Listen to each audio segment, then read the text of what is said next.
The warnings of God. So, siguro tataka kayo, no? Parang iba-iba yung mga bagay na pinag-aaralan natin about Christmas, ano? Kasi ito po yung mga bagay na nakapaloob po dito sa Paskuhan, sa kapanganakan po ng ating Panginoon, at hindi po yung mga bagay-bagay lamang po na nakasanayan po natin, which is, yun nga po, hindi po ito nakasalig sa aral po ng ating Panginoong Jesucristo. Kaya kailangan this time ay pumasok doon sa totoong aral ng ating Panginoon, na kung saan lahat ng bagay na ginagawa po natin is accordingly nakabase po sa kasulatan ng ating Panginoon. The warnings of God. Christmas is past.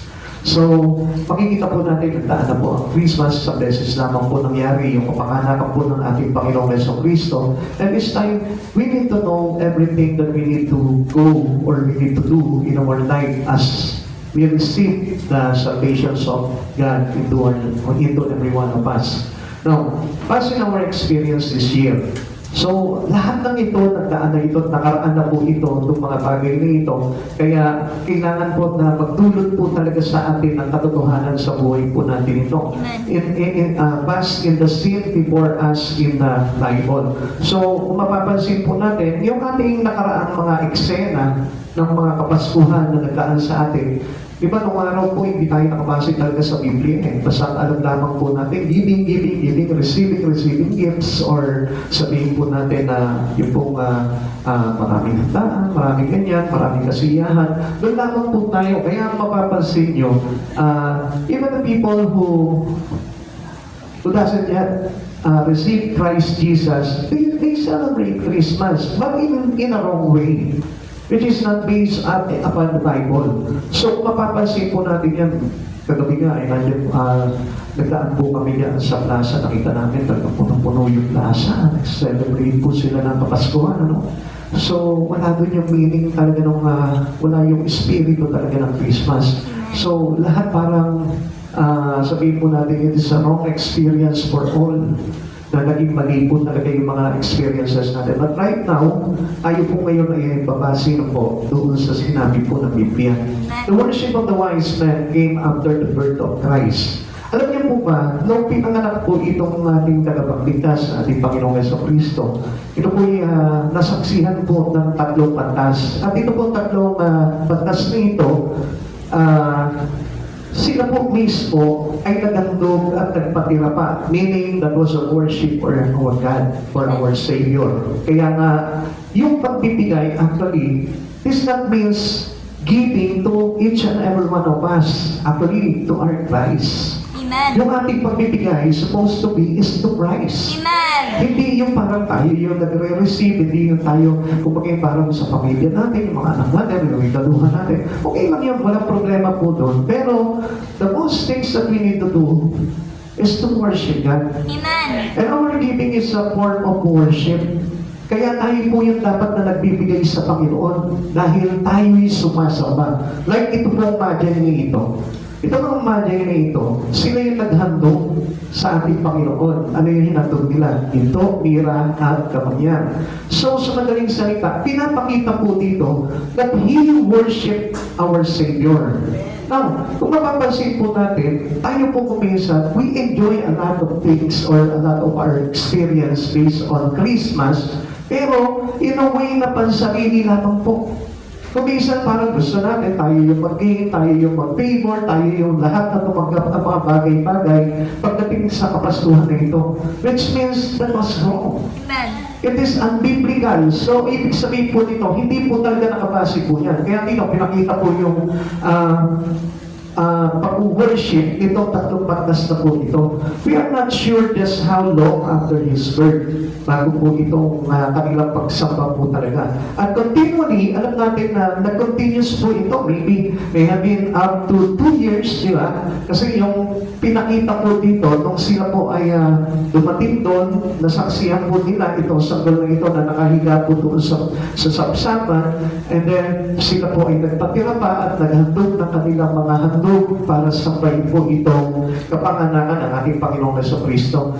At alam niyo po ba, nakadepende po dito, siguro, sabi nga po dito, may have been up to 2 years nang sila po ay sumamba sa Panginoon. Mateo chapter 2 verse 16. Tingnan po natin, ano po?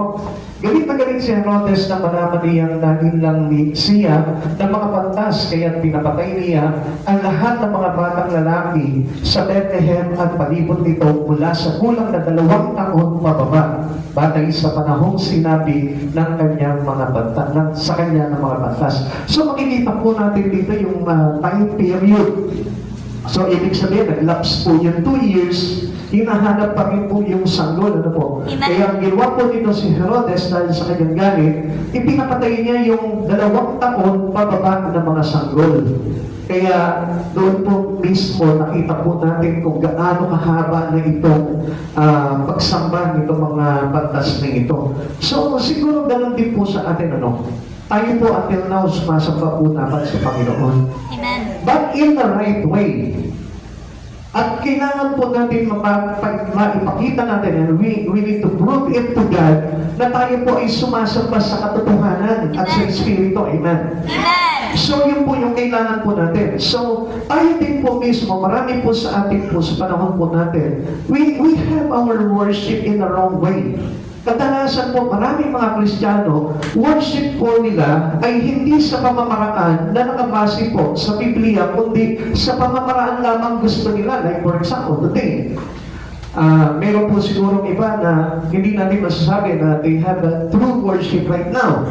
Kasi kuminsan, di ba, parang nakabase lang pa tayo sa kagustuhan lang natin. Kung gusto ko ngayon sumamba, kasi Pasko ngayon, sasamba ako. No. Hindi lamang na Pasko ngayon, kaya tayo sumasamba. Hindi lamang free tayo ngayon, kaya tayo sumasamba. Kundi yun yung dapat na talagang mailagay sa puso natin because we need to worship God in the Spirit and in truth. Na sa anumang panahon sa buhay po natin, we need to experience our worship. At yun po yung kailangan na maging laman ng puso po ng bawat isa sa atin. At nasa kahit na anong lugar ka, na nasa kahit na anong panahon ka o sitwasyon ka sa buhay, we need to worship God. Amen. Now, when it was time to depart, they were warned by God. Ito po yung pinakamaganda po dito. Naalam niyo po ba tayo po mismo, we receive the warnings of God in our life. Kaya nga, dapat makita po natin itong mga warning na ito that is very important to every Christian. Very important to every one of us. Lagi natin papakinggan yung warning na yun. Kaya naman po, kapag hindi po tayo true worshiper, hindi po natin mapapakinggan talaga yung mga warning na Lord. Kaya dito po muna tayo maglaro. Ano po? Dito po muna tayo pumokus sa warning ng Lord na ito. There are many warnings in the Bible. Napakarami po niyan. Isa lang po dito yung warning ng Lord dito po kay Joseph. Joseph was also warned in this text, di ba? Ito po si Jose, nung time na pinapahanap na yung mga sanggol, anong sinabi po ng Diyos kay Joseph? Sabi niya, Jose, pumunta ka muna doon sa Ehipto, dali mo yung mag-ina, sapagkat hinahanap ang sanggol ni Herodes para ipapatay. God has special purposes in His warning. Lagi natin tatandaan na kapag ang Diyos nagbigay sa atin ng warning, He has an important purpose sa buhay po natin na kailangan po. Ngayon mga kapatid sa Panginoon, marami po sa atin, we ignore the warnings of God in us. At hindi natin alam, there are lots of warnings that is given to us. There is a lot of forms of warning that having one Christian right now. Amen. Sa buhay po natin, mayroon tayong mga warnings. At yung po warnings na yun, kailangan mapagtuunan na po natin ng pansin po yun dahil hindi po tayo magiging ganap doon sa layunin ng Diyos sa buhay po natin kung hindi po natin mauunawaan kung ano yung babala ng Diyos sa ating buhay. Amen. Amen. Amen. Okay, tignan po natin. Mateo chapter 2 verse 12. Nagpapauwi na ang mga pantas na nakatanggap sila ng babala sa pamamagitan ng panaginip na huwag nang bumalik kay Herodes kaya't nag-iba na sila ng daan pauwi. Okay, listen. Warning comes to every Christian who had a true worship to God. But if you have a wrong worship to God, we cannot notice the warning of God in you. Hindi natin talaga mauunawaan yung mga babala ng Diyos sa buhay natin kung hindi talaga tayo totoong sumasamba at totoong nagtutunan papupuri sa ating Panginoon. Kaya nga, we must true in our worship na nasa kahit na saan kang kalagayan, sabi ko nga po sa inyo, kailangan po totoo ang pagsamba po natin. Alam niyo, a lot of Christians today, halos hindi na po nila alam kung ano yung talagang totoong pagsamba eh. Kaya nga minsan bumabase na lang sila sa feelings nila, in their emotion. Pagka yung condition nila is good, okay. It is lively to go worship. Pero kapag they are in the bad terms or not in good terms, makikita natin na wala silang gana, hindi nila gusto talaga sumapa sa Panginoon. That's why hindi sila napapaalalahanan ng Panginoon. Kaya nga alam nyo, ang Panginoon, kahit na nasa lugar po tayo, nagpapaalala ang Panginoon. Kaya nga, we need to be true to God. Pakisabi mo nga sa katabi mo, we need to be true. We need to be true. Kailangan maging totoo po tayo. Amen? Amen. Yan, okay, tignan po natin yan. Now, the purposes of God's warning. Ano po ba yung layunin talaga ng Panginoon? Ano po ba yung talagang gustong maganap sa atin ng Panginoon? Okay, tignan po natin yan. Dito po, yung warning ng Lord po dito, sa mga pantas na ito, ay may kinalaman sa warning din po ng Lord sa bawat isa po sa atin. Amen. Amen. Iba minsan tayo, no? Para akala po natin, we are always on in the right direction. Unang-una, okay, tignan mo muna natin yan. God's warning are to change the directions of our lives. Minsan kasi, yung direction ng buhay natin, hindi natin mapansin na sa atin lamang at hindi galing sa Lord. Kaya nga, pag ang Diyos nagbabana sa iyo, kailangan sundin mo kung ano yung direction ng buhay na ito, kung saan ka dadalhin ng ating Panginoon. Kailangan you must listen to God. Amen? Right now, dinala ka ng Panginoon dito. Ibig sabihin yan, yung babala ng Lord, kailangan marinig mo dito. Ako na yan, mga kapatid sa Panginoon.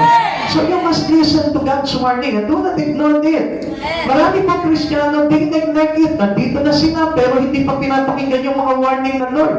The teaching of God is also a form of warning. Amen. Kaya nga kapisa, alam niyo po, maraming nagpipreach para babalaan ng tao. Kaya lang hindi po nila pinapansin yung mga bagay na yun. Sa pagkaakala po nila, uy, nagsisimba lang naman ako. Basta, sapat na ito, nakikinig ako. No. You must listen very well. Kailangan maunawaan mo, maintindihan mo, at marinig mo ng maliwanag sa tenga mo kung ano yung babala at sinasabi sa iyo ng Panginoon. Dahil every one of us has a given warning to us by Him. Tandaan po natin, even though you are not belong to Him, pero you may understand that there is only one God. Amen. The God in Manila, the God in Bacolod, the God in La Union, the God in Iloilo, the God in everywhere is same with our God here. Ano po ngayon? Kaya nga, you must listen very well. Dahil ang Diyos, lagi po tayong sinasamahan po niya kahit saan tayo. Kaya nga, dapat napapansin po natin kung ano yung given directional warning ng Lord sa buhay po natin. Okay. They departed into their country another way. Nung sila po ay papauwi na, babalik na po sila sa, pauwi na po sila po ay pinaalalahanan o binabalaan ng Diyos na huwag nang bumalik dito kay Herodes. So, when Christ born into you, you may not go back into your own direction. Amen. Amen. Amen. Yan kadalasan po nawala sa mga Kristiyano. Minsan we receive already Christ Jesus in our heart, but still, we do the same direction as our old ways. Amen. Into our old ways. Yung dati pa rin pamumuhay natin ang ginagawa natin. At makikita mo, yung reflection ng old life mo, yung pa rin yung nakikita sa'yo. Which means, you are not truly received or Jesus isn't it na makita po natin na pinanganak na talaga sa ganong klaseng tao. Amen. Amen. Kaya nga kapag pinanganak na sa iyo sa puso mo, si Jesu Cristo, We have now the different directions we had before. So makikita natin, iba na po yung direksyon ng buhay po natin ngayon. At iba na yung pamumuhay natin. Mateo chapter 2 verse 12. Nang pauwi na ang mga bantas, nakatanggap sila ng babala sa pamamagitan ng panaginip. Huwag nang bumalik kay Herodes, kaya nag-iba na sila ng daan pauwi. Ano po ba yung pinapakita po dito? Ang ibig sabihin dito, do not go with the same direction as you do before. Yung dating direksyon, yung dating pamumuhay mo, huwag na yun. Amen. Palitan mo na yun. So, kailangan ngayon, yung pabala ng Lord sa iyo na ito na yung dapat na directional ng buhay mo, yun na yung dapat na ginagawa mo. Kung dati, halimbawa, maarte ka sa pag-church, palitan mo na yun. If you will receive God in your life, huwag ka na maarte. Amen. Kasi di ba, kung minsan maraming mga Christian, still maaarte pa rin pag nag-church, di ba? Ay, ako gusto ko maganda, gusto ko nakaayos lagi, laging nakakodorete. Yung mapaganda ako sa paningin ng tao, actually, hindi yun ang kailangan natin eh. Kailangan yung maganda tayo sa harapan ng Panginoon. Di ba? O kaya naman, very prideful po tayo. Yung pag gusto natin, parang tayo yung parang bida palagi. The center of attractions of one church. So let us change. Dahil yun po yung pamumuhay natin dati nang hindi pa tayo nakaka-receive sa Lord. But now, this time, mayroon na tayong God's warning na kung saan nagsasabi sa iyo, do not go into the old path of your life. Huwag ka nang doon tumaan. Ibahin mo na yung daan mo. Huwag ka nang tumaan kay Herodes. Amen. Kasi ito si Herodes na ito, it is your old life. Amen. Ito yung dating pamumuhay mo na kung saan papatayin niya yung pagkapanganak ni Yeso Cristo sa buhay mo. Amen. As long as Christ already in your life, pinapatay ni Satan yan. Kaya nga marami po sa mga Kristiyano ngayon, hindi talaga sila nagtatagal sa kanilang pagsamba sa Panginoon because doon pa rin kasi sila dumadaan kay Herodes ng buhay nila eh. Amen. Kaya nga dapat nag-iwasan natin si Herodes sa buhay po natin para na sa ganoon po, hindi mamatay yung bata na isinilang dito sa puso po natin. Amen. Amen. Reporter of the way they had come. Tingnan po natin ano po. Suriin po natin yung kanilang pagdating po dito sa lugar na ito na kung saan pinagsilangan po ng ating Panginoon. Arrived in Jerusalem, dumating po sila doon at nakita nga po nila, ito po, bago po nila makita po itong bata doon sa sabsaban, they summoned to meet with Herodes. Doon naman po nila sa daan na iyon, nangaharap po nila dito, ito po si Herodes. So, makikita po natin dito, lagi po tayo kapag naghahanap po tayo kay Jesus, laging mayroong Herodes Amen. na nag-aabang po sa atin. At into our way to Christ Jesus, there is always Herod waiting for us. Laging mayroong naghihintay sa ating Herodes ng buhay po natin. Amen. They did not go back by the same route. Kaya nakakagandahan po dito because they listen to the words of God, they listen to the warnings of God, kaya nalaman nila na ito pong si Herodes ay hindi na dapat balikan. Amen. Amen. Amen. Naintindihan mo ba natin? Amen. Ikaw naiintindihan mo ba sa oras na ito na sinasabi sa iyo ng Panginoon na huwag ka nang bumalik sa dati mong pamumuhay? Amen. Amen. Ito ba pagpastuhan na ito, narinig mo sa Panginoon na sinasabi sa iyo ngayon, huwag mo nang balikan yung dating lumang pamumuhay mo. Amen. And that was we need as a Christian who truly worship God. Pag talaga totoong tayo sumasamba sa Panginoon, mapapakinggan mo yung tinig na yun. Every one of us, tanungin mo yung katabi mo, napakinggan mo ba yun? Napakinggan mo ba yun? Kasi sinasabi sa inyo ng Panginoon na change your route. Hindi palitan si Ruth ha. Yung ating dinaanan. Amen. Amen. Amen. Amen. Halimbawa ikaw, nasa biyahe ka, nag-drive ka, no? Tapos yung dinaanan mo, medyo delikado. Delikado. And then there is another route na pwede mo naman daanan na hindi delikado. Dadaan ka pa ba doon sa delikado? Hindi na po. Hindi na, di ba? Kasi alam mo na baka mapahamak ka doon. It is the same with the warning of God into us. Kaya sinasabi ng Lord, huwag ka nang bumalik kay Herodes kasi delikado.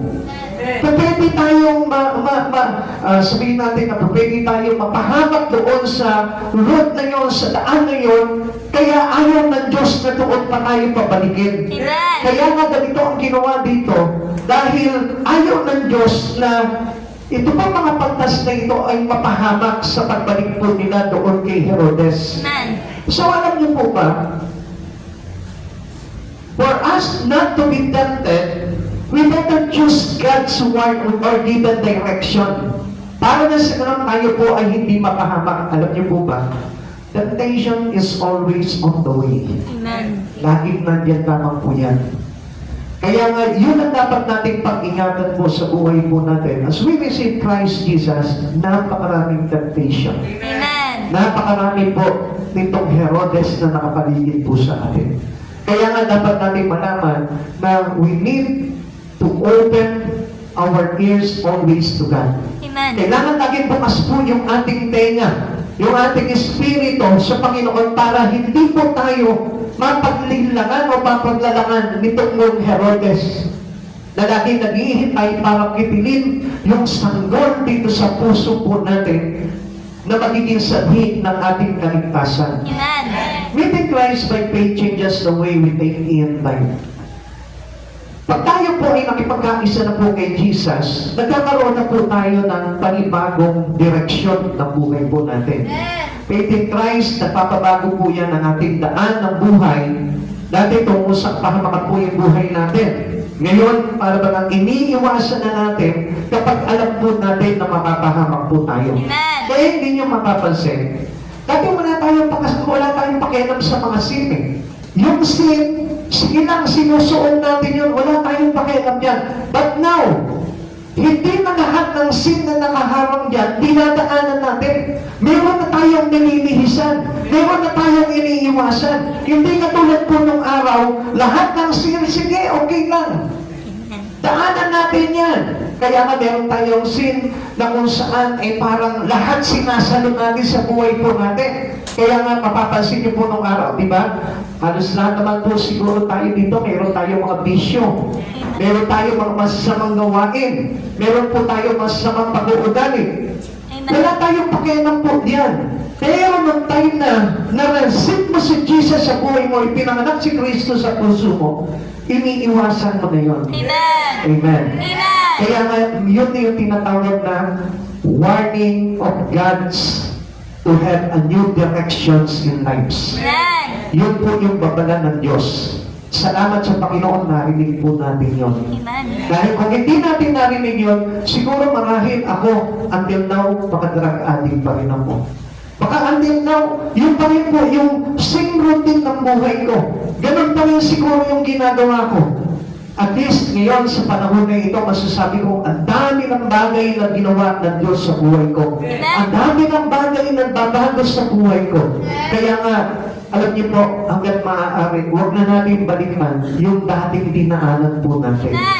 Dapat we have new in Christ already. Amen. Because if we want to have a new directions in life, just always listen to Him. Amen. Just always listen to God.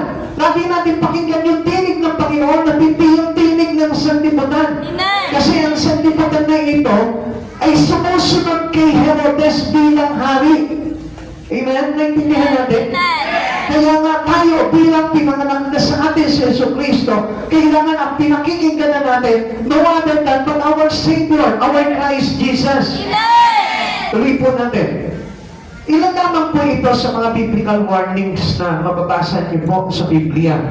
Unang warnings po dito, yung sinabi sa Amos, chapter 4, verse 12. Mga taga-Israel, gagawin ko ito sa inyo, kaya pumanda kayong humarap sa inyong Diyos. Alam niyo po ba kasi, itong mga Israelita po nung araw, sukdulan po yung kanilang kasamaan, na kahit na binalaan na po sila ng Diyos, still hindi sila natinag. Hindi sila nagpapago. Kaya ano nangyari po dito? Hinarap sila ng Panginoon para ituwid po sila. Amen. Kaya nga lang po, marami po sa kanila talaga ang napahamak. Alam niyo mga kapatid sa Panginoon, if we won't listen to God's warning, tayo rin po, pwede po tayo mapahamak. Amen. Kaya nga, always listen to God's warning. Amen. Pag sinabi sa inyo ng Lord, bawal ng balikan ito, huwag mo nang balikan. Bawal ng daanan ito, huwag mo nang dadaanan. Pilitin mo sikapin mo yung panibagong daan na binibigay sa iyo ng ating Panginoon. Amen. Another biblical warnings, Romans chapter 6 verse 23. Sapagkat kamatayan ang kabayaran ng kasalanan, ngunit ang walang bayad na kaloob ng Diyos ng buhay na walang hanggan sa pamamagitan ni Kristo Jesus na ating Panginoon. So, kung mapapansin po natin dito, mayroong dalawang bagay tayo dito. Yung kasalanan o yung buhay. Yung walang hanggang buhay. Mga kapatid sa Panginoon, if we go into an old route, mayroon po tayong kamatayan. But if we choose the directions of God into your life, mayroon po tayong buhay na walang hanggan.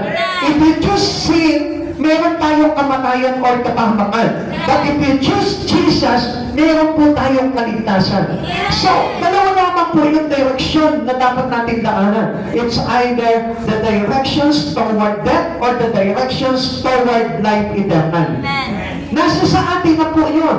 If we go back into an old route, obviously mapapahamak tayo. Amen. Pero, but if we choose the new route that given to us by Jesus, mayroon po tayong kaligtasan yan. Kaya nga kahit na tayo po ay nagkakamali, sikapin po natin na doon tayo dumaan sa matuwid na daanan na sinasabi po sa atin ng Panginoon. Huwag natin hindi nadaanan yung sinasabing daan po sa atin ng Panginoon because God Himself choose that directions for you. For every one of us. Siya yung pumipili na ng landas natin. Siya na yung pumipili sa iyo ng daan. Siya na yung pumipili sa iyo ng iyong lalakaran. Kaya nga, never neglect it. Huwag na huwag po natin papaniwalain yun at huwag na huwag po natin hihindihan yung bagay na sinasabing papala sa atin ng Panginoon para na sa ganun hindi po tayo mapahamak. And another biblical warning, Zechariah chapter 12 verse 6. Sapagkat dinidisiplina ng Panginoon ang mga minamahal niya at pinapalo ang itinuturing niyang anak. So napakaganda po nito. This is another form of warnings of God. Listen, alam niyo po ba, yung disiplina ng Panginoon is a some kind or a form of another forms of God's warning. Amen. Discipline is a form of God's warning. Kaya nga mapapansin po natin dito na kapag po pala tayo dinidisiplina ng Panginoon, ang ibig sabihin niyan, He will give us a new direction. Amen. Naintindihan mo natin? Kapag pinapalo ka ng Panginoon, ibig sabihin niyan, go in my direction. Amen. Sinasabi sa iyo ng Panginoon, dito ka dumaan sa akin. Because you know that God is the God of our way. He is our way. Jesus is our way. At we know that this discipline is toward this way. Kaya nga mga kapatid sa Panginoon, this given warning is so good for us. Napakaganda po nito. Amen. Kaya nga, alam niyo mga kapatid sa Panginoon, as we listen to God's discipline, we are listening to His warning. So, sa madaling salita po dito, mga kapatid sa Panginoon, hindi talaga tayo mapapahama kapag nakikinig po talaga tayo sa mga babala ng Panginoon sa buhay natin. Like for example, Paul took the light from heavens as a warning. Now, nung siya po ay sikatan ng matinding glory ng ating Panginoon, nakita niyo po na nagkaroon po siya ng changing direction in lives. Kapatid sa Panginoon, nabago yung kanyang buhay doon. Na dati siya po ay mamamatay ng mga Kristiyano naglilingkod kay Kristo. But then, nung siya po ay nawamingan po ng glory ng Lord, ano nangyari? He chose to change. He chose the directions of God in Him. Kaya ano nangyari po dito? He served God. He served Jesus for the Gentiles. Kaya nga mga kapatid sa Panginoon, tayo din po.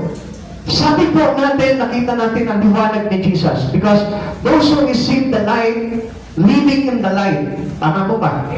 Lahat po ng mga tumanggap ng liwanag at ang mga buhay sa liwanag ay namumuhay na sa liwanag. Kaya nga, the same light that having with the light that has, makikita po natin, yung pong light na yun, yung liwanag na yun, na nag-start po dito kay Paul, yun din po yung liwanag ni Jesus na nagpapabago ng buhay po natin. Kaya nga, kapag ka naliwanagan ka na ni Jesus, dapat nandun na po tayo sa lakad po natin kay Jesus. Yun na po yung dapat na direksyon ng buhay po natin. Who else? Jonah saw his time in the great fish as a warning. Kapatid sa Panginoon, kung mapapansin po natin, dito po sa buhay po nito si Jonas, as he disobeyed God's calling to him, ano po nangyari po dito? God's give him a great warning. Amen. The consequence of Jonah's disobedience changed the directions of his mind to obey God's calling. Come on, kapatid sa Panginoon.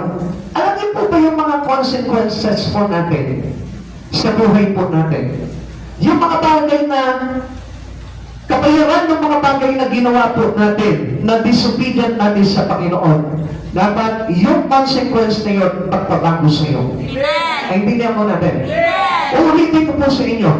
You have sin, you commit sin. Nagkaroon ka ngayon ng kasalanan sa Panginoon. And then God gives you consequence to that sin. Alam natin that every sin has consequence. Amen. Laging mayroon pong kabayaran po yan. Alam niyo mga kapatid sa Panginoon, yung consequence na yun, kapag ka hindi binago ang buhay mo, you may have the directions toward yung pagkawasak.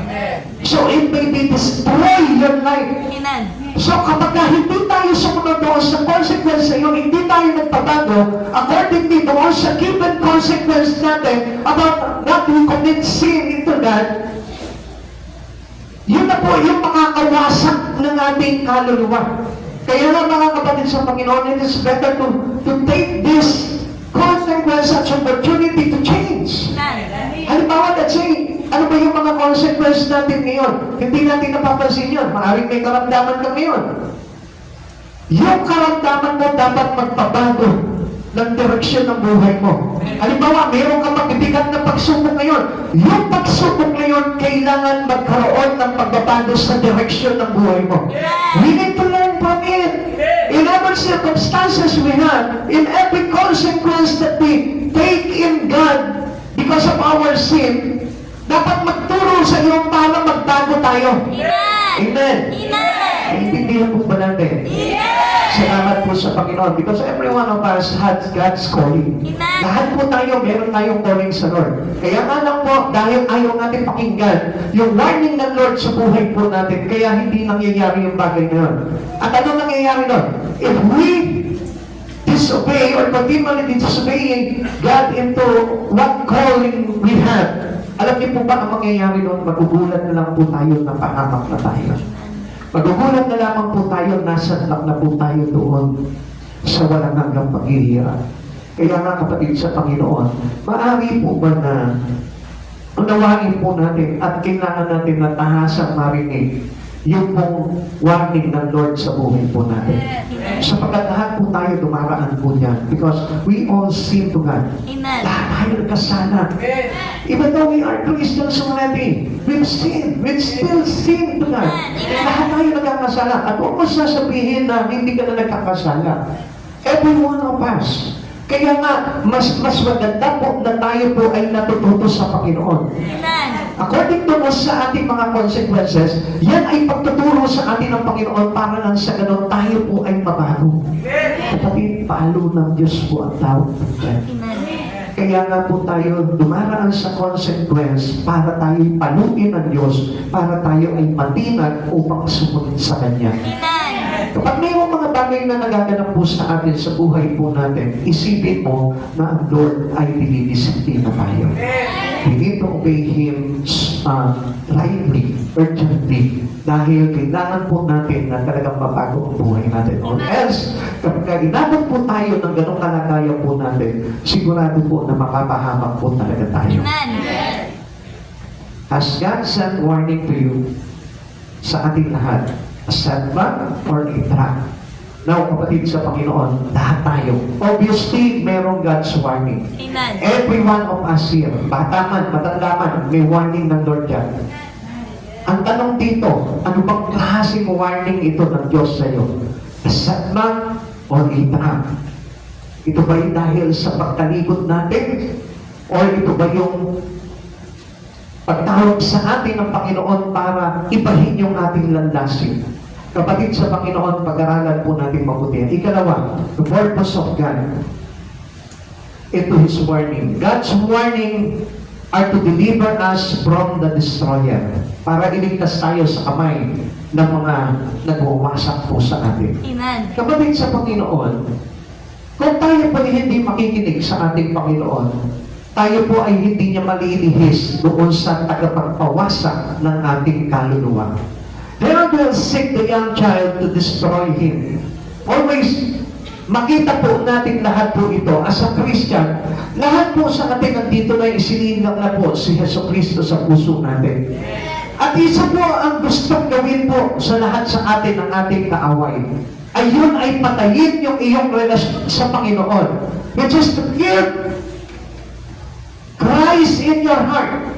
Gusto niya mamatay si Kristo sa puso mo para na sa ganon, makuha ka niya. Para na sa ganon, mapaglinlangan ka niya. Amen. Kaya nga, ito po yung gawain po talaga ni Herod po dito, ni Herodes po dito. Gusto niya nilangin itong mga pagtas na ito para sabihin sa kanya kung nasaan itong batang isinilang na ito, hindi para sa pahin, kundi para paslangin. Now, alam niyo po ba, why Satan always meet us? Kung bakit po tayo laging hinaharap palagi ni Satanas? Because he want to kill this young Savior in your heart. Amen. Gusto niya na patayin yung tagapagligtas dito sa puso mo. Meaning, hindi si Kristo yung mamamatay doon. Because wala naman po talaga siyang kalaban-laban doon eh. Amen. Because He is our Almighty God. At alam niya kung anong papatayin niya doon? Your relations to our Savior. Amen. The Spirit that's given to us by God. Yun ang pinapatay niya. Kaya, obviously, hindi natin napapansin na unti-unti niya palang dinidestroy yung Espiritu na yun para matanggal niya si Kristo na naghahari sa buhay mo. Amen. Pansinin po natin, ano po ba yung ginagalit po dito ni Herodes? Hindi po kasi Herodes is the king of Judas that day, Amen. that time. Ngayon, ang gusto niya kasi, hindi si Jesus yung paghahari sa iyo. Ang gusto niya siya pa rin yung hari sa iyo. This is how Satan did it. Ganun yung ginagawa ni Satan sa mga tao. Amen. Gusto niya siya yung paghari sa iyo at hindi si Jesus. Kaya anong ginagawa niya? He deceiving many Christians today. Kaya nga mga kapatid sa Panginoon, hindi tayo kailangan ma-deceive. Kaya nga, we need to listen on God's warning. Lagi bukas ang aming pagdinig sa babala ng Diyos sa buhay po natin. Para na sa ganon, hindi makapag-take throne si Satan sa puso mo. Amen. Kaya kung mapapansin po natin, ingat po tayo. Kaya nga sabi po sa atin, be watchful and alert, be sober and vigilant. Amen. Alam natin na lagi nakaambal yung kaaway sa buhay natin. Kaya huwag natin sasabihin na malakas ka ng Kristiyano o huwag natin sasabihin na matagal ka ng Kristiyano dahil Satan is for all. Amen. Satan is deceiving of all people. Amen. Hindi lamang po ito sa mahihina, kundi even the very elect, sabi po ng Biblia, can be deceived. Amen. At dapat natin maunawaan po yung bagay na yun. Alam niyo mga kapatid sa Panginoon, kapag hindi po tayo nag-iingat, madali po tayo madadaya ng kaaway. Buti na nga lang po, kaya tinawag po itong mga wise men dahil matalino sila. You know why they are called wise men? Kasi they listen to God's warning eh. Amen. Ang isang Kristiyano na nakikinig palagi sa warning ng Diyos sa buhay nila, they considered us wise men. Amen. Yun po yung mga matatalinong Kristiyano. Amen. Yung laging nakikinig sa mga babala ng Diyos sa buhay po niya. Kaya wag po natin kakalitan yun. Sabi po ng Mateo chapter 2 verse 13. Pagkaalis ng mga pantas, nagpakita kay Jose sa panaginip ang isang anghel ng Panginoon.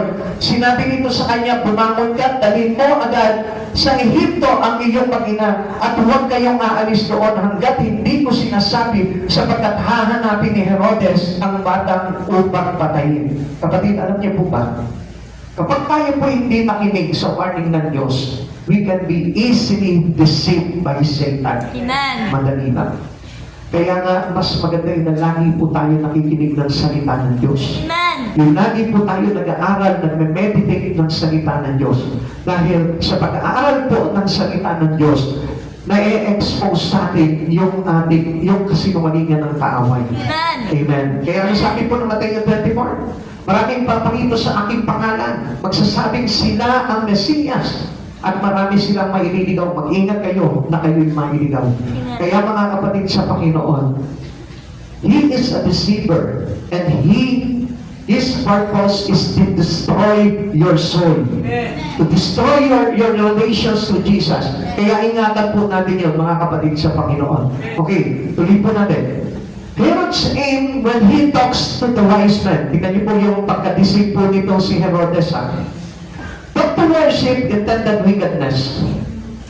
Ano yung kanyang sinabi dito sa mga batas? Para ako man ay makasamba sa bata. Sabihin niyo sa akin, bumalik kayo dito, sabihin niyo sa akin kung nasan siya, upang nang sa ganun ako man ay masamba ko siya. Pero ano yung kanyang hangarin? Yung kanyang hangarin ay kasamaan. Yung kanyang hangarin ay para wasakin po itong sanggol na ito. Amen. The obligation intended destruction. Gusto niyang maghandog doon sa batang tagapagligtas, pero ano yung kanyang hangal? Para wasakin itong sanggol na ito. Kapatid sa Panginoon, yun din si Satan sa buhay po natin. Amen. Kunwari, alam niyo po mga kapatid sa Panginoon, mag-ingat po tayo. Not even you are now in the church. Huwag mong isipin na talagang yun na talaga yung kalagayan mo sa harapan ng Panginoon. Pero if you have a wrong intention, a wicked intention, and then you can be easily deceived by Satan. Amen. Kaya nga sabi ko nga po sa inyo, worship God in truth. Amen. Sa katotohanan, dapat natin sinasamba ang ating Panginoon. Amen. As we dedicate to God, dapat magkaroon po tayo ng magandang hangarin sa ating Panginoon. Halimbawa, let's say tayo po ay naghahandog sa Panginoon. Kailangan ang hangarin po natin ay ma-build po natin ng todo si Kristo sa mga tao. Amen. Not to build our own life. Amen. Hindi naman po, kaya tayo kumagay para naghahandog sa Panginoon, para lang makitaguyod ko yung aking pamumuhay, yung aking kabuhayan doon. That is not the intentions of every Christian to keep his dedications to God. Kapatid sa Panginoon, dapat natin malaman, tayong lahat, kailangan maging tagapagtatagpo tayo ng Espiritu ni Kristo sa bawat isa. Tayong lahat, kailangan bumubuhay ng Espiritu ni Kristo sa lahat ng tao. Amen. Because we are a light bearer at hindi po tayo tagawasa. Amen. Mga kapatid sa Panginoon, dapat tayo maging katulad po ng wise man.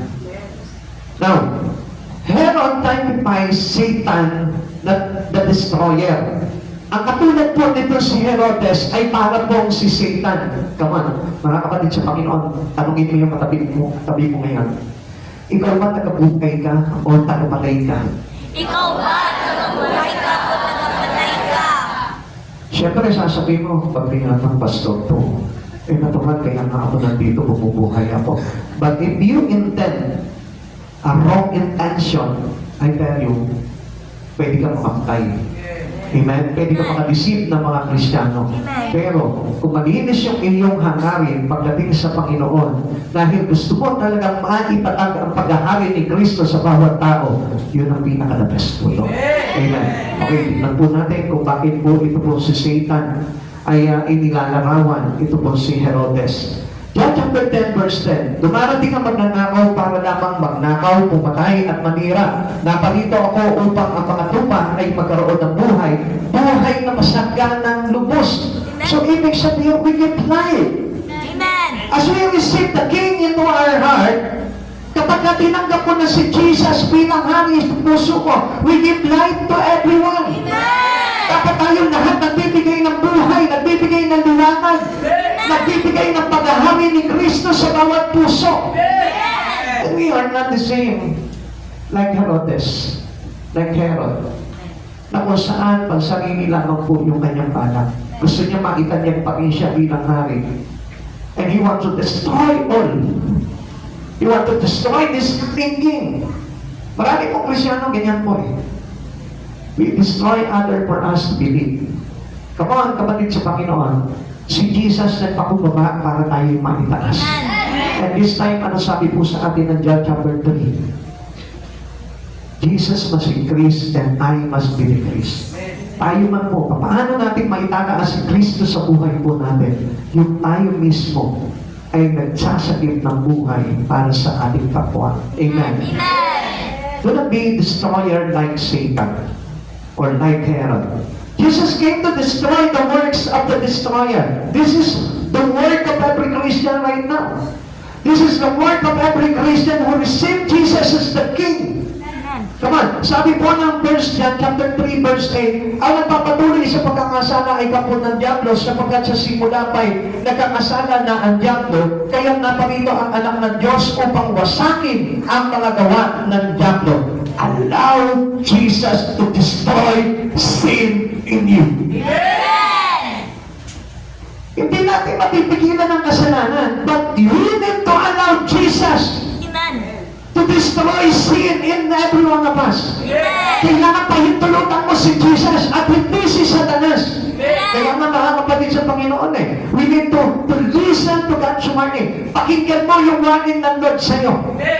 At hindi mangyayari yung pag-destroy ni Jesus sa kasalanan sa buhay mo kung hindi ka makikinig sa Kanya. Diba, sometimes meron tayo mga ugaling ganito na kung minsan mas iniiwasan natin kapag tayo'y natatamaan. Kapatid sa Panginoon, we need to allow God. We need to allow Jesus. Para na sa ganun, i-contradict niya yung sin na espiritu na nandito sa katawan po natin. Excuse me. Kaya nga mga kapatid sa Panginoon, kung mapapansin po natin, si Jesus, pilit po tayong kinakabit niya doon sa buhay na kung saan para sa Kanya. Kaya nga po, alam niyo po, ang Panginoon na ito, pilit niya na ibinabase ang buhay natin sa Biblia, sa salita ng Diyos. Alam niyo kung bakit? Kasi ito pong salita ng Diyos, this is a life directions of us. Buhay ang nasa dulo po nito. At alam natin na kapag sumunod po tayo sa Biblia, sa salita ng Diyos, magkakaroon po tayo ng buhay. Kaya nga, as we listen to God's warning, lagi po natin tinatanggap kung ano yung bagay na tinuturo sa atin ng Panginoon. Ikatlo, purpose of God. God's warning are to direct us into the design of His Word. Alam niyo po ba na kaya isinulat ang Biblia para sa buhay ng bawat isa sa atin? But sometimes, kung mapapansin po natin, most of the people today doesn't want this Bible in Him. Ayaw nila na pakinggan ang salita ng Diyos. Ayaw nila mabuhay ng ayon sa salita ng Diyos. But alam niyo po ba na ang salita ng Diyos ay isinulat para sa ikaliligtas ng lahat ng kaluluwa. Kaya nga, if no one obey the words of God, we cannot seek Jesus in Him. Hindi nila talaga masusumpungan ang paghahari ni Jesus kung hindi po sila susunod sa salita ng Diyos. Ito po yung design ng buhay na nararapat sa atin. And this is the purpose of His warning. Kaya niya tayo binababalaan. Kaya nga, the words of God is the warning of God into every lives. Ang salita ng Diyos ay babala ng Diyos para sa mga tao, para magkaroon ng buhay na walang hanggan. Sabi niya dito sa verse 15, that it might be fulfilled, para maganap yung nasusulat, para maganap yung nasusulat ng mga propeta. Kaya tingnan po natin, sabi po ng Matthew chapter 2 verse 15, doon sila nanirahan hanggang sa mamatay si Herodes, sa gayon natupad ang sinabi ng Panginoon sa pamamagitan ng propeta, tinawag ko ang aking anak mula sa Ehipto. Listen, mga kapatid sa Panginoon, napakahalaga po nitong sinabi na ito na isinulat ng mga propeta. Tinawag ko ang aking anak mula sa Ehipto. Ano po ba ibig sabihin po nito? Gusto ng Diyos na dalihin niya tayo into His Word. Alam niyo po ba kung bakit? Kasi God intends to bring our lives into the line with the Bible. Gusto niya yung buhay natin umayon sa salita ng Diyos. Tanungin mo yung katabi mo ngayon, ayon ka ba sa salita ni Yeso Cristo?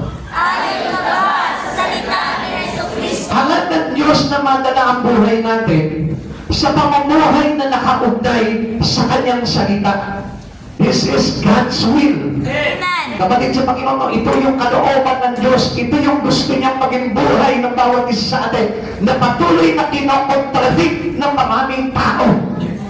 Amen. Amen. Na patuloy na ino-oppose ng buhay ng maraming katauhan. Kaya kung mapapansin natin, they hate the words of God because they don't want to change their lives. Ayaw nilang sundin ang Biblia dahil ayaw nila mabago ang buhay nila. Kaya nga changes happen when your life was accordingly into the words of God. Kapag ka nakaayon na ang buhay mo sa salita ng Diyos, doon pala magkakaroon ng changes ang buhay ng isang tumanggap kay Kristo. Kaya nga, kung mapapansin natin ang daming Kristiyano pa rin, pero still, hindi mo mapanag sa kanila yung totoong pagkat-Kristiyano nila. Bakit? Because they still arrogant. Because they still prideful. Because they still what? Oppose. Alam niyo mga kapatid sa Panginoon, Bible is teaching in every corner of this world. Amen. Pero tingnan mo ito, kapatid sa Panginoon. Maraming nakikinig sa Bible, sa salita ng Diyos, doon lamang sa pagkakataong kung gusto nila. Amen? Amen. Okay, babalik ko ulit kayo. The God of them, the God of Jacob, the God of Abraham, the God of Isaac, the God of David, the God of Joseph, is the same with our God. No, anong iba? Bakit maraming tao, maraming Kristiyano, supposed to be, dapat nakaayon na tayo dito. Pero bakit marami pang Kristiyano ayaw tanggapin pagka hindi nila gusto? Because Jesus is not the king to them. Kapag si Jesus ang naghari sa puso mo, kahit nandito ako, tatanggapin ko yan. Kahit nandito ako, tatanggapin ko yan. Kahit nandito pa ako, o kahit nasumulok pa ako dito, tatanggapin ko yan. What do I mean? I cannot choose the place. Amen. Dahil ang Diyos ang direction eh. Binabase lang tayo ng Lord sa Kanya. Amen. Binabase lang ng Lord yung buhay natin sa salita niya. Kaya nga, never choose the place, never choose the situation, never choose who brought to you the words. Amen. Marami pong mga pride ang mga Kristiyano na kung saan hindi nila alam, it will destroy the kingship of God into them. Kaya namamatay yung paghahari ni Jesus sa buhay nila eh. Kaya nga maraming Kristiyano laban-laban din. Maraming mga church naglalaban-laban din. Why? Because nakalimutan nila that we have only one God. Amen. We have only Jesus, our Savior. Amen. Yun po yung hindi maintindihan po ng tao. Kaya naglabasan po yung mga bulaan. Naglabasan po yung mga iba't ibang sekta. Yung mga iba't ibang false church, mga false prophet. Bakit? Kasi nga alam nila na madaling dayain ang mga tao kapag ka hindi umayon sa salita ng ating Panginoong Hesus Kristo. Amen. Kaya hindi niya napansin. Ang daming mga nag-create na sarili po nilang mga doktrina. Ang daming nag-create na sarili nilang mga aral. Which is not in the Bible. Amen. Kasi, meron nga po ako nakausap po nung araw. Ang pinagsishare po namin is one verse. One verse. Yung verse na sinare ko sa kanya ay verse na sinare niya sa akin. Pero ayaw magpatalo. dito. Sabi ng Lord, makikita mo sa kanilang pamumuhay. Amen. Come on. Yung lifestyle. Yung tinanong ko, anong lifestyle? Napagtanto ko, napuno-puno pa pala ng vision. Hindi pala active sa church. They don't know how to serve God. Pero pinapalabas niya, they know God. They know the words. Kaya pala nakikipagtalo na nakikipagtalo. Alam niyo po ba, ang isang tao na nakikipagtalo pagdating po sa words of God, ay hindi totoo. Sapagkat si Satan used the word of God to contradict Jesus. Amen. Amen. Amen. Kaya nga kung ikaw hindi ka aayon sa salita ng Diyos, I tell you, you are a deceiver. Amen. Amen? Amen. Amen? Amen. Now, let's go. Balik po tayo dito sa sinabi po sa ating kanina dito. God intends to bring our lives into the line with the Bible. Napakahalaga po niyan na kailangan ang buhay po natin ay nakaugnay sa Biblia. Amen. Sisipin mo, kapag naglilingkod ka sa Panginoon, tingnan mo kung nakaayon yung paglilingkod sa Biblia. Yung pagiging Kristiyano mo, tingnan mo kung nakaayon pa rin, nakabase ka sa sinasabi ng salita ng Diyos. If you say that you are born again, marami kasi nagsasabi, born again ako eh. Born again kami. Lumaki ako sa born again family. Pero ano sabi ng Diyos? Test every spirit. Amen. You must test the spirit of a person who says that he is born again. Hindi lahat na nagsasabi, Panginoon, Panginoon, hindi lahat na tumatawag, Panginoon, Panginoon ay maliligtas. Amen. Kaya nga kapatid sa Panginoon, dami ko po nakita po ng ganyan. Pero pangako ay nagpe-pretend na matagal na po sila mga naglilingkod sa Panginoon. Pero, Pasko, hindi pa dapat nasa bahay ng tayo. Wow. Pasko, dapat na kay Kristo. Amen. Pasko, may service. Oh, bakit? Diba nag-celebrate ka pa ng Pasko? Kung wala ka doon sa celebrate ko. Ano? Amen. Tanongin mo nga. Kung may Pasko siya. Pasko ka ba? Pasko ka ba? I know marami pong mga Kristiyano nagpapanggap lang. Yes, to tell you the truth. Maraming mga Kristiyano hindi kaya tayuan ng salita ng Diyos. But one thing I tell you, kung hindi mo kaya sa tayuan ang salita ng Diyos, huwag ka na magpakilala ng Kristiyano. Just keep silent. Kasi marami ka maililigaw. Amen? Amen. You must stand with the truth. Dito tayo dinadala ng Lord eh. Dito nililinya ng Lord yung buhay natin. Amen. Kaya nga, if we not stand our life into the word of truth, I tell you, magiging kamalian ka ng maraming mga kakilala sa iyo. Tama mo ba yun? Amen. Hindi yata maka-amen yung iba, no? Kasi ang hirap na naman talagang ipamuhay ang salita ng Diyos eh. Dahil bawal eh. Wala tayong magagawa kasi doon tayo nililinya talaga ng Panginoon. Amen. Ang sabi po dito, yung kanina pong binasa po natin, ano po? Out of Egypt have I called my son. Tinawag ko ang aking anak mula sa Ehipto. Alam niyo po ba kung ano yung sinisimbolo po dito sa atin? Egypt is symbol in the scripture of the word. Kaya kapag hindi po natin alam ang salita ng Diyos, sasabihin, ano ba naman yung pastor? Pati yung Egypt, naging mundo, naging sanlibutan. Ba't saan nila yun eh? Amen. Diba? So, hindi nila maintindihan mo eh. Kasi hindi naka-baseline po yung buhay po nila dito eh.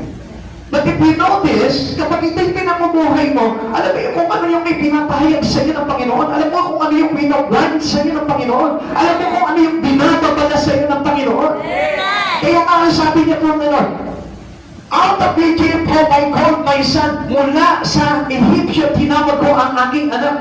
Now, Egypt is a symbol in scripture of the word. Ang ang ipinapakita po dito, ang nilalarawan ng Ehipto ay ang sanlibutan. God is calling His people out of the world. Gusto ng Lord na ihanguin sa sanlibutan. Gusto ng Lord na tanggalin tayo sa sanlibutan. Gusto ng Lord na hindi tayo mabuhay sa sanlibutan.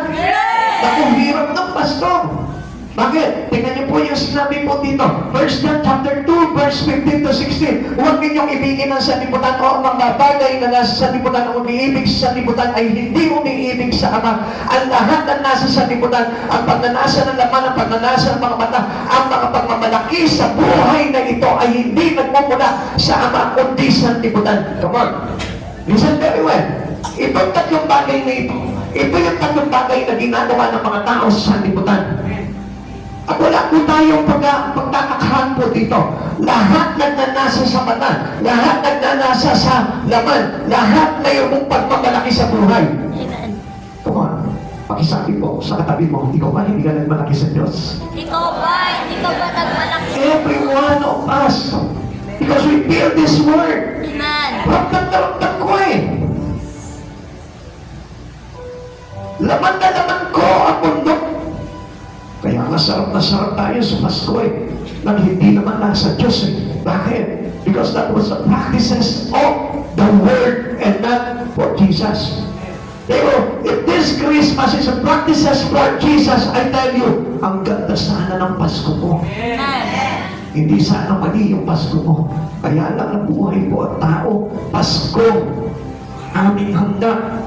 Pasko, maraming mga bagong bagay sa buhay nila. Pero nakalimutan po nila na ang sabi po, verse 16, ang lahat ng nasa sanlibutan, pagnanasa ng laman, pagnanasa ng mata, at ang pagmamalaki sa buhay ay hindi nagmumula sa Ama, kundi sa sanlibutan. Ano po ba ngayon yung practices ng Christmas sa buhay mo? Hindi ba ba ito? The last of the blessed, the last of the eyes, and the bride of life. Hindi ba ito yung ganitong practices ngayon ng tao ng Kapaskuhan? So what I mean here is not according to the words. Kaya nga ang gusto talaga ng Panginoon, hatakin tayo, papasok sa salita ng Diyos, mabuhay sa salita ng Diyos, para na sa ganon, hindi tayo makapagmalaki, hindi po tayo makapagnasa ng mga bagay na kung saan laban sa kalooban ng Diyos. Amen. Amen. Amen. Kaya nga mga kapatid sa Panginoon, try to know what is God's warning in you. Kapatid sa Panginoon, tama yung ginawa mo. Itong Pasko na itong nasa Lord ka, sumasamba ka. Nag-aaral ka ng salita ng Diyos. Tinatanggap mo yung presensya ng Lord sa oras nito. And that was the true spirit of Christmas. We receive half of the people. Okay nga, magbigayan tayo. Pero, mas pinakamagandang makareceive tayo from the Lord. Amen. Sa Panginoon. And that was the best gift that we ever had Amen. in this Christmas. Kung dati, taon-taon ang tinatanggap mo, regalo ng mga bagay. But this time, tanggapin mong regalo ngayon, yung presensya ng Panginoon na magpapalakas ng Espiritu mo. Amen. Pero hindi ko sinabi sa inyo, huwag kayong tumanggap kung binibigyan kayo ng regalo. Ang sinasabi ko dito, dapat na ang focus ng bawat isa sa atin this Christmas is no other than but the Spirit of God. Jesus, our Savior. Amen. Is your life governed by the Bible? Tingnan mo yun. Doon pa na makikita mo kung ano yung practices mo ng Christmas na ito, makikita mo kung nakaalay na ba ang buhay mo sa salita ng Diyos. Why you are here today? Why you celebrate Christmas today? Tignan mo kung nakaalay dito.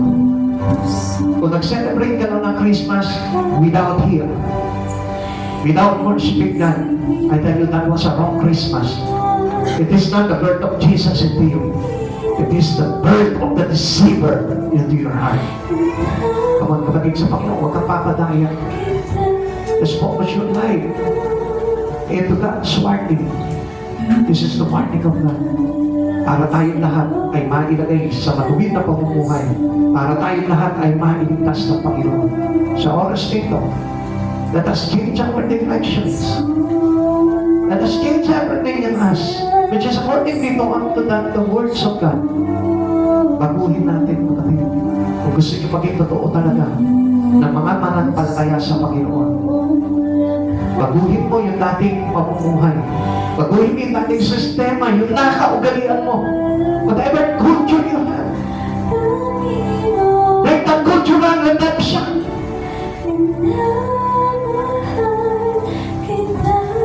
Tingnan mo kung ang Diyos ang namamahala na ng buhay mo ngayon. Take your life out to the words of God. Ay mo lahat na ito ngayon sa Panginoon.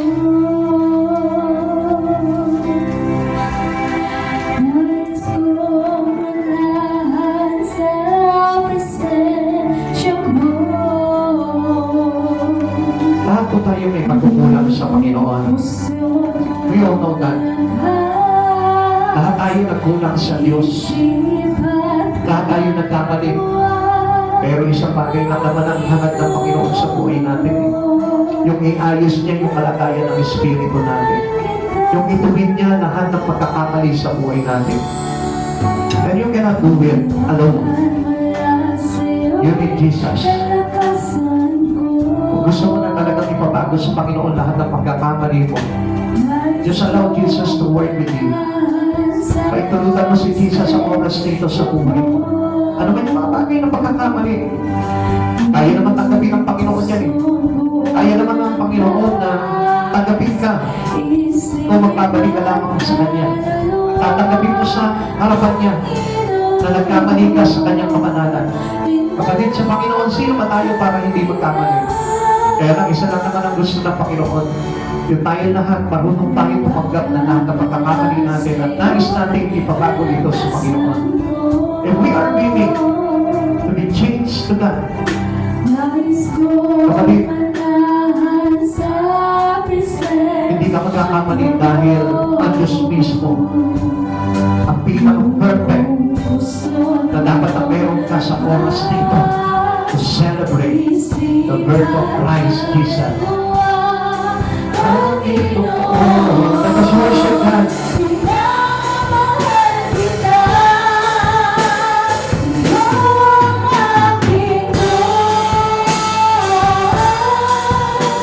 Alalahanin mo, it is God's word. Kaya niya sinasabi sa atin ng mga bagay na ito para hindi tayo magkamali ng mga practices. Para hindi tayo magkamali ng mga bagay na dapat natin gawin sa buhay na ito. Marami nagsasabi, okay lang naman ang buhay nila sa mundo. But I tell you the truth. Is it the word of God into your life? Yan ba yung talagang sinasabi ng Panginoon sa iyo? Is this the one that God is speaking into you? Tanungin mo sa sarili mo sa oras na ito. Kung yan pangbuhay bang yan ay talagang inalaw ng Lord sa buhay mo. O baka sarili mo lang ang may kapahintulutan yan. Sa oras nito, kapatid, at Diyos, bukas ang kanyang puso, bukas ang kanyang mga kamay. Nasa sandali na tingin mo sa kanya yung kanyang patnubay, hindi siya magdadalawang isip sa iyo na ibigay ito. Sapagkat mabuti ang Panginoon. And God is always giving us chances para maayos yung buhay natin. Kaya sa oras nito, huwag kang natakot dahil may pag-asa tayo kay Yesu Cristo. At kailanman hindi tayo mawawala ng pag-asa hanggang tayo lumalapit sa Kanya. Sapagkat ang sino man lumalapit sa Panginoon ay laging nakakasumbong. At sino man humahanap sa Kanya ay may masusumbungan. Hallelujah, Jesus.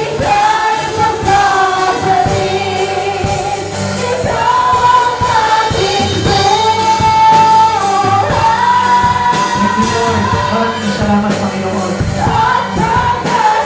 Dahil akala namin, Panginoon, okay lang yung buhay nito.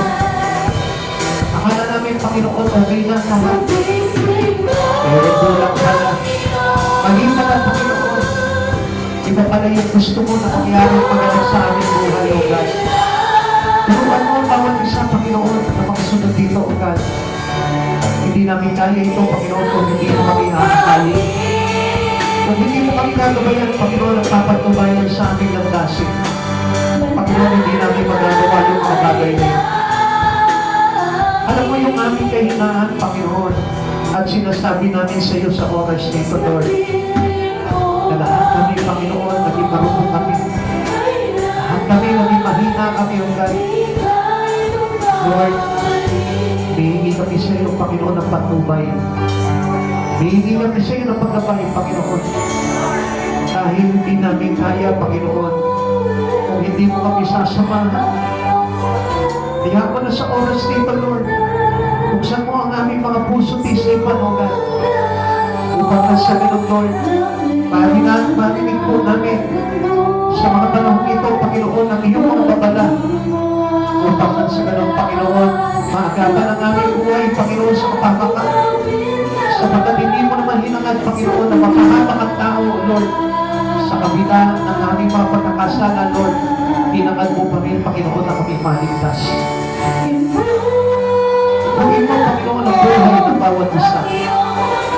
Puhin mo, Panginoon, ang bawat kapatid namin na narito ngayon, Lord. Maging yung mga kapatid namin na wala kayo dito, Panginoon. Pakita mo sa kanila, Panginoon, ang kahalagahan ng iyong salita. Kahalagahan, Panginoon. Namadala mo kami, Panginoon, sa landasin mo, O God. Turuan mo kami lahat, O God, na sumunod sa iyo, O God.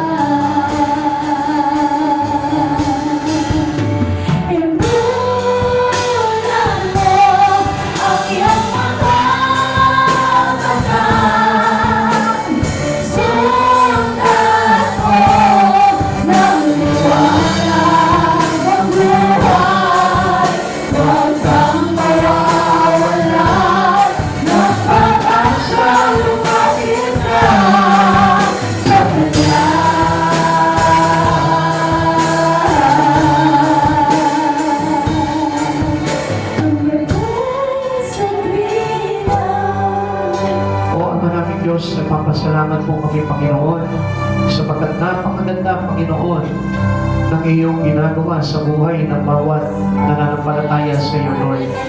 Sa kabila ng aming mga pagkukulang at pagkakamali, Panginoon, pilit mo pa rin kami ginagabayan, Panginoon, at dinadala sa matuwid na landasin mo, God.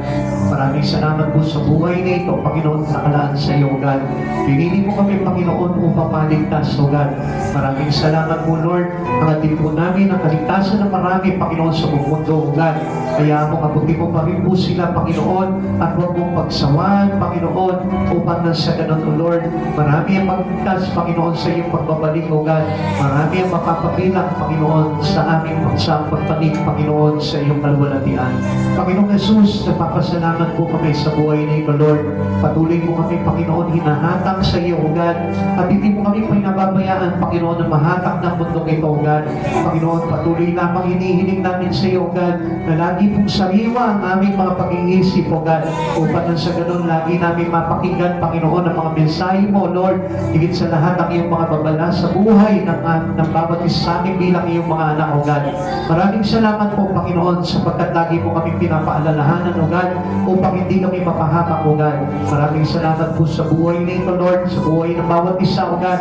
Lord, hinihiling namin sa iyo, Panginoon, na sa iyo manggaling ang lahat ng bagay na aming kakailanganin, O God. Upang sa ganun, Panginoon, hindi po kami maopera ng maaway, O Lord, sa lahat ng mga bagay, Panginoon, na kung saan makapagpapalayo sa amin sa iyo, O God. Tapos, Panginoon, ang pa rin po namin, Panginoon, na magpanatiling kami sa iyo, O God, hanggang sa wakas, O God, hanggang sa buhay na walang hanggan, Panginoon. Lord, patatakin mo, Panginoon, ang kalooban ng bawat isa, O God. Palakasin mo ang espiritu ng bawat isa, O God. At hayaan mo, tanggalin mo at alisin mo ano man yung mga kasinungalingan na patuloy na binubulong ng kaaway, O God, upang kami panginahin, O God, at hindi, Panginoon, makapabilang sa iyo pagdating ng araw. Panginoong Jesus, maraming salamat po sa iyo, O God. Salamat sa biyaya mo sa Pasko kapuspuspuhang ito, Lord. Salamat, Panginoon, sa pagpapala mo, ng kalakasan, kaganda ng kalusugan, O God, kalakasan sa Espiritu, Lord, at higit sa lahat, Panginoon, ng buhay na walang hanggan ay pinagkaloob mo sa mga anak mo, Panginoon, at nalig sa iyo, God. Salamat po, Panginoong Jesus, pagpalain mo po ang bawat isa ayon sa iyo, Panginoon, sa iyong kalooban, O God. Maraming salamat po, Lord. Ingatan mo po kami sa aming pag-uwi, O God, at hayaan mong ikaw, Panginoon mo, kamay mo ang mahihawak sa amin at tumakay sa amin, O God. Ingatan mo ang aming mga sasakyan, O God, at ilayo mo kami sa anong kapahamakan at mabigat na pagsubok, O Lord. At hayaan mo, Panginoon, na sa patnubay mo, Panginoon, maluwalhati kami makakauwi sa aming mga pansamantalang tahanan, O God. Lord, upang maipagpatuloy po namin, Panginoon, ang aming gawain para sa iyo, O Lord.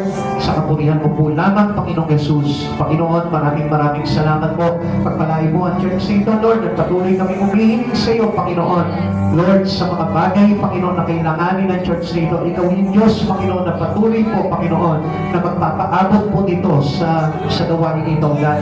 Maraming salamat po, Lord. Hayaan mong ikaw yung Diyos na maranasan ng lahat, Panginoon, sa panahong ito, God, at wala na pong iba, God. Maraming salamat po. Pagbulan ka, Panginoon, ng payapaan, kagalakan, Panginoon, at kasaganahan ng bawat tao, Panginoon, sa buong mundo. Maraming salamat po, Panginoong Jesus. Sa iyo po namin ibinabalik ang lahat ng kapurihan, karangalan, sa tanging pangalan mo po lamang in Jesus' name. Amen. I bless you po. Maraming salamat.